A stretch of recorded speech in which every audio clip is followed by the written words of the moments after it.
Hi folks, DC here with DC's Gadgets. Today is the 10th of August 2019, and I just want to share a couple thoughts about Bee College since I was up there at UF Gainesville Bee College yesterday.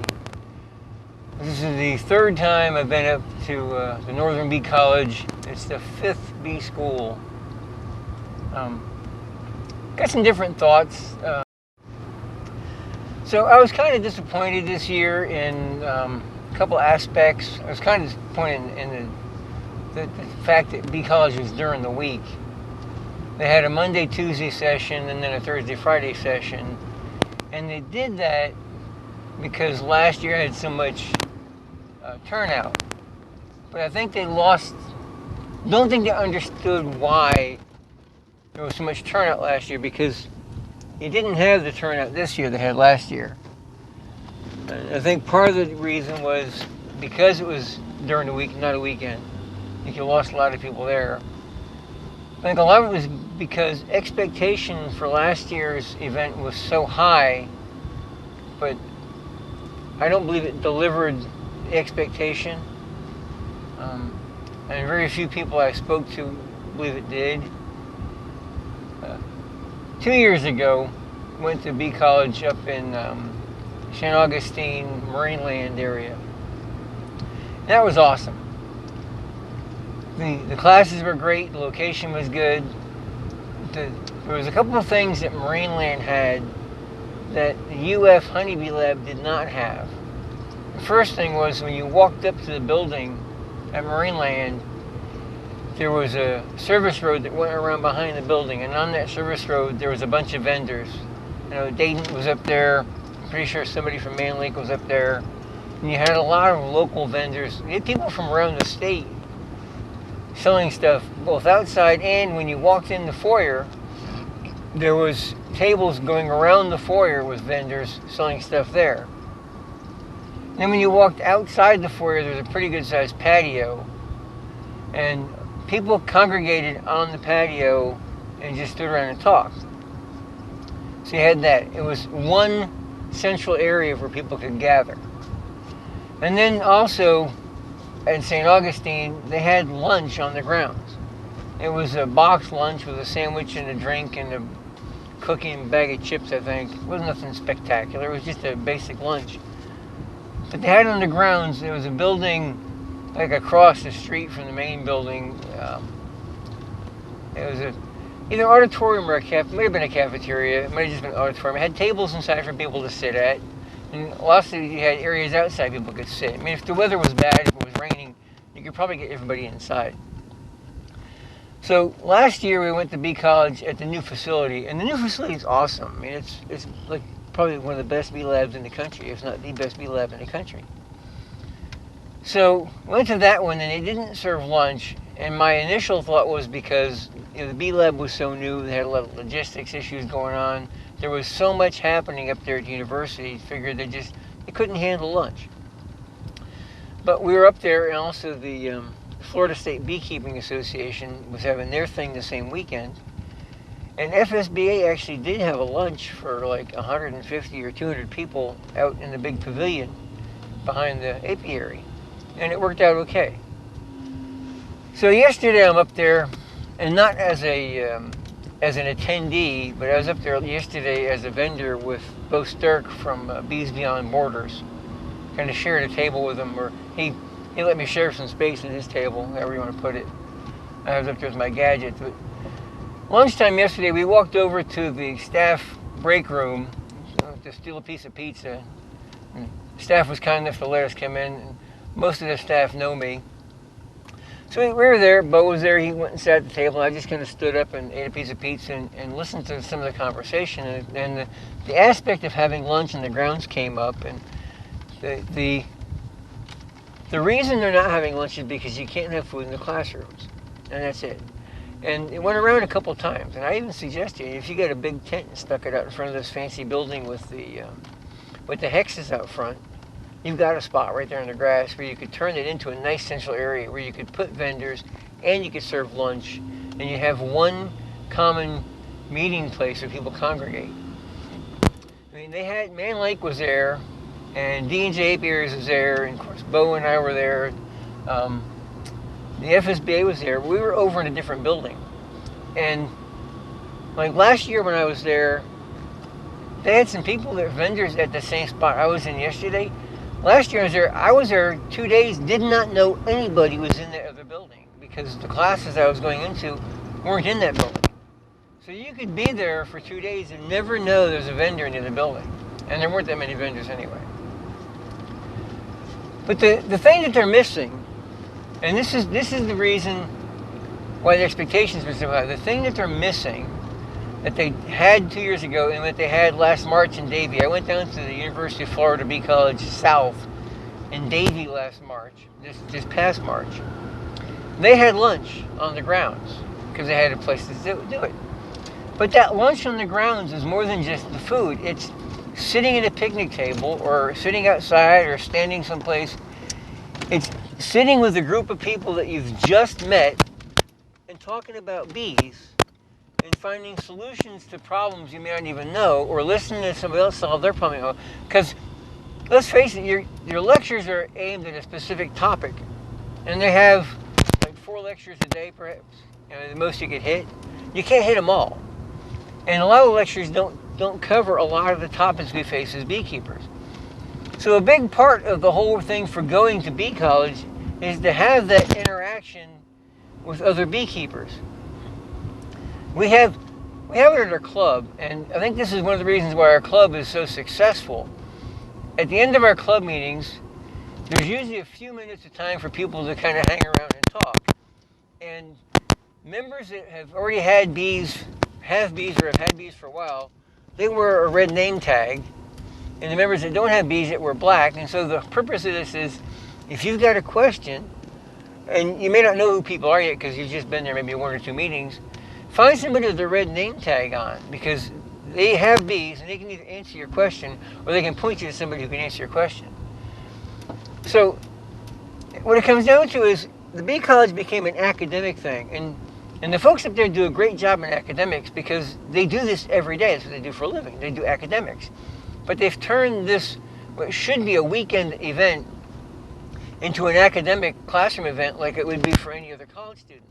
The problem is the majority of the beekeepers that were there, both 2 years ago and when I was, or actually all times, when I was down in Davie, when I was up there 2 years ago, I even went to Houston this past March and spoke at a bee school in Houston for the Central Texas beekeepers. The majority of people that attended these events are middle-aged adults who have not been beekeeping all their lives. They've been beekeeping for less than 10 years, most of them.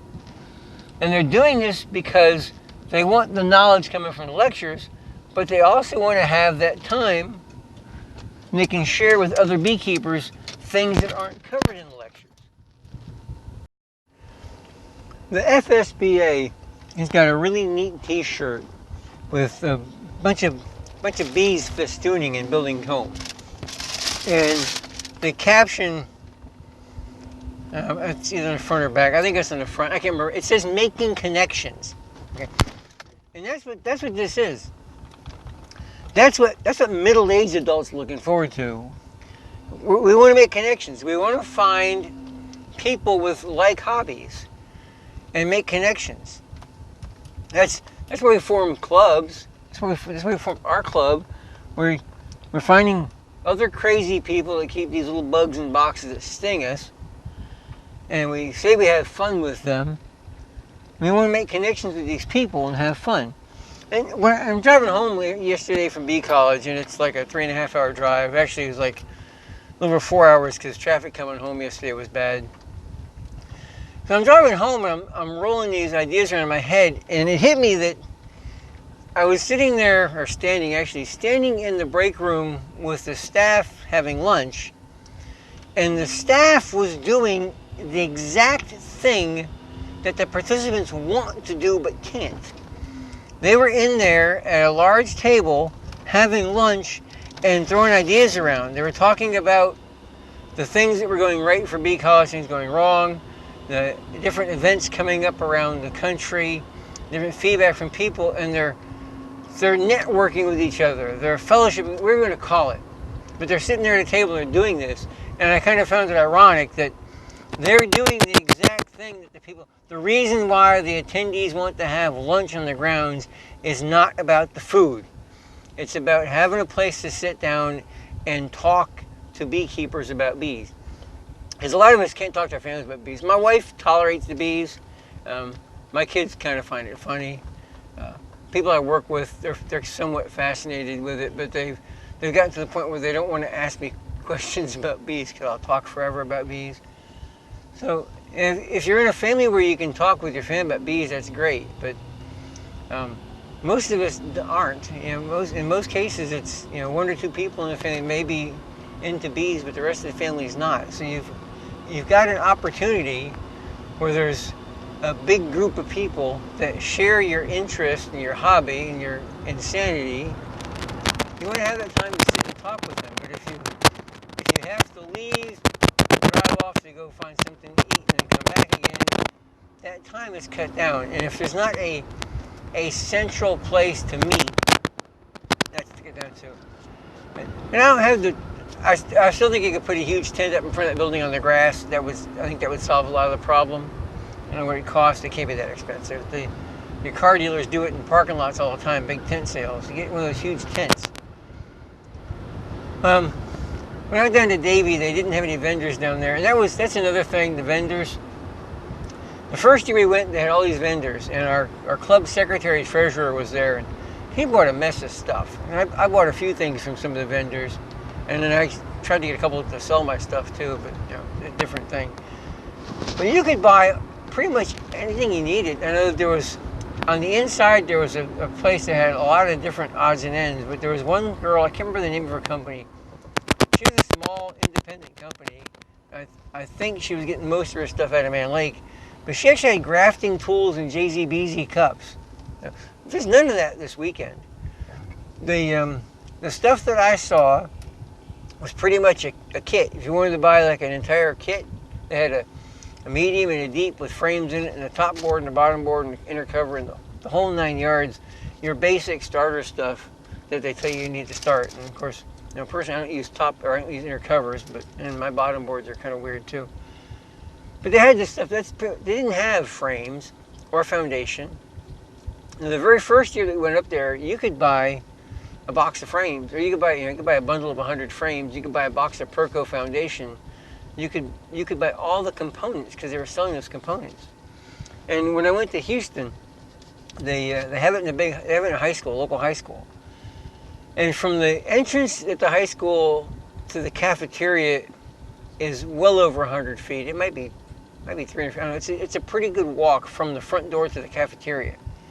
And the hallway kind of branches off. The left branch goes right to the cafeteria, right branch goes down a hallway, and then you have to make a turn and come back again. But down both those hallways, there was vendors. And when you first walked in the door, you had a pretty good sized foyer. That entire foyer was full of vendors. At that event, you could purchase JZBZ cups, and you could buy grafting tools, you could buy frames, you could buy cell bars, you could buy all the miscellaneous components. And you had this flea market bazaar type atmosphere, I guess you could call it. And that's where people would walk through and talk and fellowship. And that's what Bee College lacks. Now, I'll keep going because I'm going now as a vendor, not necessarily as a participant. And I'm trying to sell my product. Of course, I'm a capitalist. So I'll go to these events trying to sell my product. And if someone's looking strictly for academic knowledge, I would suggest go, but I wouldn't suggest go more than once. Because quite frankly, I just, once you've gone, unless the topics come out well ahead of time and you know what's going to be there, and maybe something you really want to see.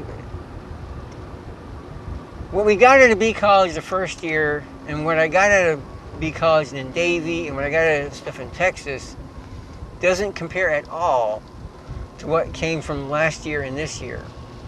And of course, this year I wasn't a participant, I was with a vendor. But to sum this whole thing up, we were finished, the whole thing was pretty much finished. And there's a courtyard between the building where Bo was set up and where I was with Bo and where the other main activities were being taken place. And there was a handful of people in that courtyard talking. And there was a guy there who'd been to the lectures, and he had several different questions, and he was asking some questions. People were answering the questions, and he made a comment that he learned more in the time he stood in the courtyard talking to people than he did in the classes. And I think that's what you're missing. Right? It's not academics, folks, especially at this level. We're not there for the academics. We're there for the hands-on knowledge. We want to pick the brains of the people that have had bees for more than 2 or 3 years and they've survived. And we want to get to know them because we have the same interests, because we're all crazy. So, those are my takes on Bee College. I hope the feedback gets back to the folks up there. Like I said, my only solution is either put a big tent up front or move it someplace else. Move the whole thing to a different place where you can actually eat in the classrooms, or if you have to go back to Marineland, move it someplace else. You've got to find a way. If you want this thing to really take off, you got to find a way where people can get the fellowship and you can bring the vendors back in to really make it take off.